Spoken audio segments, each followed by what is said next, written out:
I mean, as our industry continues to evolve, you know, we at STA are thankful to those individuals who uphold our mission of Dictum Meum Pactum, which is my word is my bond. And you know, each year we award the Dictum Meum Pactum Award to an individual who has shown an unwavering commitment to our markets through leadership and professionalism. We're very pleased to announce this year's recipient is Tim Mahoney, the former CEO of BIDS. A seasoned veteran of the financial industry, STA is proud to recognize Tim's more than 40 years of experience as a highly respected professional. Tim's experience reflects a strong commitment to strengthening our markets and improving outcomes of all kinds, for all kinds of investors. He's been a member of the New York Stock Exchange Institutional Advisory Committee and the Market Performance Committee. He also served on advisory committees at the NASDAQ Stock Market, Boston Stock Exchange, ICI, and he's also an active member of NOIP, which is National Organization of Industry Professionals. Now, before he joined BIDS, Mr. Mahoney, Tim, spent 7 years as head of equity trading at Merrill Lynch Investment Managers, where he oversaw a 24-hour trading desk that traded more than $100 billion in equities. He also worked at Merrill's Unit Investment Trust Department for 16 years, where he held a number of positions. He's also a graduate of Holy Cross, which I went to Fordham, so it's kind of sensitive, but we'll talk more about that. But listen, just on a personal note, you know, if you know Tim, you know that he's a great recipient and perfect for this award. I mean, he's done more for our industry. He's done an enormous amount for our industry, and the fact that, you know, he's leaving with a reputation that is, you know, untouched, impeccable, and it's great. I think it's something that I know, you know, we should all be striving for. That, you know, sometimes we can't write our own last chapter in this industry, but if we kind of go along, just being a good person, being honest, being which sometimes is difficult, and just leading a good life, that when we do end up writing our last ticket or whatever it is, that we can leave with our heads up, and certainly, Tim, you are well deserving of this recognition. So thank you.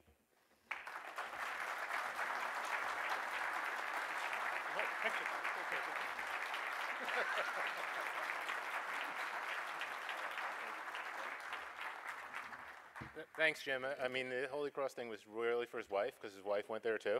And he knew if he went home, he would get a lot of grief for that. But thanks, Jim, for those kind words. Thank you for this wonderful honor. But mostly thank you for using my headshot from 15 years ago. Real friends don't ask for updated pictures. That's all I have to say. It's a lesson we should all learn. The last time I was on the stage with Jim was I was moderating a panel with Steph Davis. And it's hard to forget Steph Davis. She was a base jumper. The only person I know that climbs up mountains and jumps off them in a wingsuit, although Jimmy does have his own wingsuit. And I remember when I was prepping for the panel, I asked her, what do you think about when your feet are on the edge and you're about to jump? And she said, right away, you think about the next thing, because what you don't want to do is ever lose focus. And I said, but do you enjoy it? She goes, I enjoy the entire jump, but I don't think about the jump until I've landed. And I thought that was a great metaphor for so many things, but it's certainly a metaphor certainly for the way I've managed my career. I've never really thought about what I just did, and I was always focused on what I had to do next.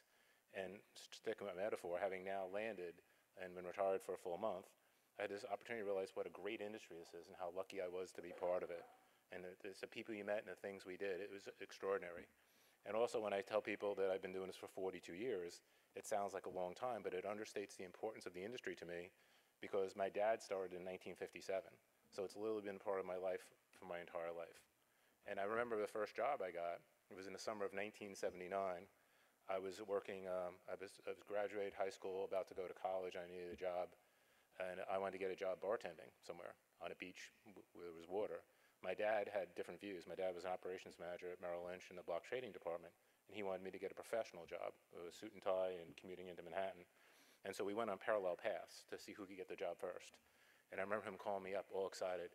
This is great news. I can't talk long, but I got a great job for you. You're working on the curb, and I'm really excited. And I hung up, and I'm thinking, Merrill Lynch has like hot dog vendors? Like, what? Like, and what could, why is he excited that I'm going to be a hot dog vendor? This can't be a good outcome. And it turns out that the curb was the nickname for the American Stock Exchange, and he was so excited because they had this relatively new product called options. So they're trading stocks and options were less than 5 years old. And so I figured out this will be a good summer. I'll be able to spend time with my dad. I just turned 18.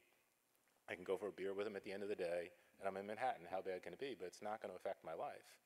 And I could have been more wrong, because that first day when the bell rang, and it was 10 o'clock then, it was the most amazing thing I'd ever seen working on the floor. I mean, the energy, the enthusiasm, the passion. I remember most the sound. And the sound just went and it rose and it just came at you like a wave. And I'd never seen anything like it. It was hard not to be enamored with it. And I also wanted to understand everything about it because it was so amazing. But it was really the people that summer, the people I met, both that I worked with and my dad worked with. And they were just so amazing. And I realized this industry was intellectually challenging, stressful, but also it was enjoyable and at times fun. And I couldn't imagine ever doing anything else. And I've been lucky. I've never looked back. I've enjoyed my entire time here. And one of the most interesting things I've got to do is around market structure. And first, when I was at Merrill Lynch Investment Managers, and then as part of BIDS, I had a front row seat for a lot of our change. And I was at times a participant, and other times just a observer. But I look at what we've accomplished, and I'm proud, and I think we should all be proud. If I have a criticism, it's that we don't celebrate our success enough. This is an amazing market. It's very liquid, highly functional, and unbelievably resilient. And it's not perfect. Nothing really ever is. Perfect is the enemy of the good.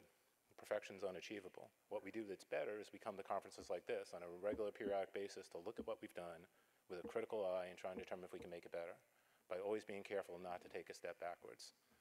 And the other criticism here is it's too complex.